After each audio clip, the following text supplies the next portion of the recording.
Президент Садыр Жапаров 10 сентябрда Ысык көл облусунун Ак Суу районундагы капиталдык оңдоп түзөөдөн өткөн Жыргалаң санаторийине барды. Ушул эле жерде санаторийдин аймагында мамлекет башчысы Жогорку Кеңештин төрагасы Нурланбек Шакиевдин, министрлер кабинетинин төрагасы Акылбек Жапаровдун, министрлер кабинетинин мүчөлөрүнүн, парламенттик фракциялардын жетекчилеринин, президенттин администрациясынын, профсоюздар федерациясынын катышуусунда көчмө жыйын өткөрдү. Кеңешменин жүрүшүндө президент профсоюздар федерациясынын жетекчилигин анын балансында турган санаториялык, курорттук жана туристтик объектилерди натыйжасыз башкаргандыгы үчүн катуу сынга алды. Эмне үчүн 29 эле киши биригип алып эле анан ошо бири-бириңерди башка состараны койбой эле талашып жана башчы коебуз деп атасыңар. Ким башчысы? Сиз азыр профсоюз башчысы. Башчысы коебуз. Ошол 6,5 миллиардты талап тоноп жеп жүрүпсүңөр да. Мына болгон секрет ошол экен, талашканыңардын, бийлик талашкан. Кызыл чеке болуп, кабинет талашып, эшигин талкалап, бири-бириңердин чекеңерди талкалаганы мына болгон эле секрет ушул экен. Мына 6 тыйын салбапсыңар ай.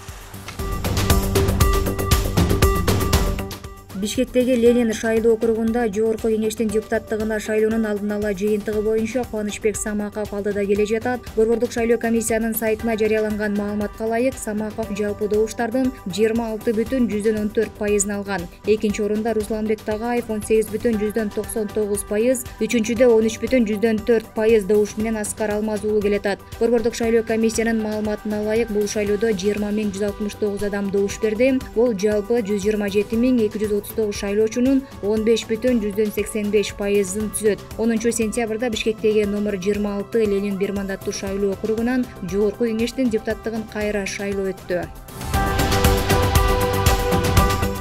Энергетика министри Таалайбек Ибраев быйыл кышта Бишкек шаарында кара кече кенинин көмүрүн сатууга жана жагууга салынган тыюу кайрадан алынып, уруксат берилгенин билдирди. Бул тууралуу Кабар маалымат агенттигинде өткөн басма сөз жыйында айтты. Министр бул боюнча Бишкек мэриясы менен каладагы ышты азайтуу боюнча талкууда гана сөз болгонун белгиледи. Бишкек шаарында көмүрдү керектөө 1,2 миллион тонна колдонсо, анын баарын Казакстандан алып келе алабыз. Казакстандын көмүрү мунун 30-35 гана пайызын камсыз кылат. Калган 70% көмүрдү илгертен эле Кыргыз көмүр ишканасы жеткирип келген. Ошол эле вариант менен иштейбиз деген. Таалайбек Ибраев кара кече кенинин көмүрү темир жол аркылуу ташылып келгендиктен бир аз арзаныраак түшөрүн, 5,000 сомдун тегерегинде болоорун маалымдады.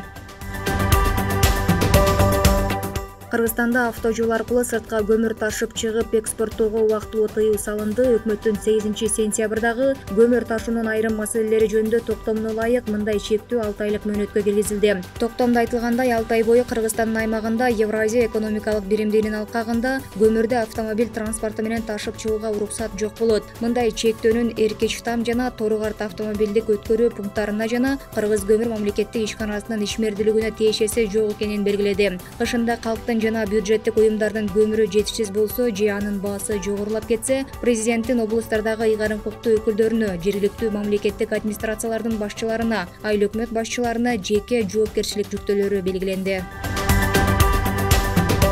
Жогорку Кеңештин социалдык саясат боюнча комитети саламаттык сактоо министри кызматына Алымкадыр Бейшеналиевдин жана эмгек социалдык камсыздоо жана миграция министри кызматына Гүлнара Баатырованын талапкерлигин жактырды. Эскерте кетсек, президент Садыр Жапаров 7 сентябрда бир катар жарлыкка кол койгон. Ага ылайык Гүлнара Баатырова эмгек социалдык камсыздоо жана миграция министринин милдетин аткаруучу, Алымкадыр Бейшеналиев саламаттык сактоо министринин милдетин аткаруучу болуп дайындалган. Жалал Абад облусунун Киров, Өрнөк, Дөдөмөл, Уна жолунда асфальт бетон түшүү иштери жүрүүдө. Бул тууралуу Кыргыз автожол мамлекеттик ишканасынан билдирди. Маалыматка ылайык, учурда аталган жолдун узундугу 870 метрди түзгөн бөлүгүндө асфальт төшөлдү. Ал эми жалпысынан 2 чакырым аралыкка асфальт төшүү иштери пландалууда. Иштер Кыргыз автожол мамлекеттик ишканасынын Нарын филиалы тарабынан аткарылууда. Бишкектен Баткен жана Разаков шаарларына авиакаттамдардын саны көбөйтүлдү. Жакшы жаңылык менен президенттин Баткен облусундагы өкүлү Абдикарим Алимбаев социалдык тармактагы баракчасы аркылуу бөлүштү. Облус башчысы күн мурун Тезжет авиакомпаниясынын жетекчилиги менен жолуккандыгын айтты. Анда Баткен шаарына авиакаттамдын санын көбөйтүү жана билеттин баасын түшүрүү боюнча талкуу болгон. Жыйынтыгында аталган компания Манас аэропортунан Баткен шаарына бир жумада 2 жолу каттам кылып бермей болду. Тактап айтканда, Баткен шаарына жумасына 2 жолу, ал эми Разаков шаарына жумасына 3 жолу үзгүлтүксүз каттам жүргүзүлөт. Бишкек Баткен багыты боюнча биринчи убакытта 13 сентябрдан башталат.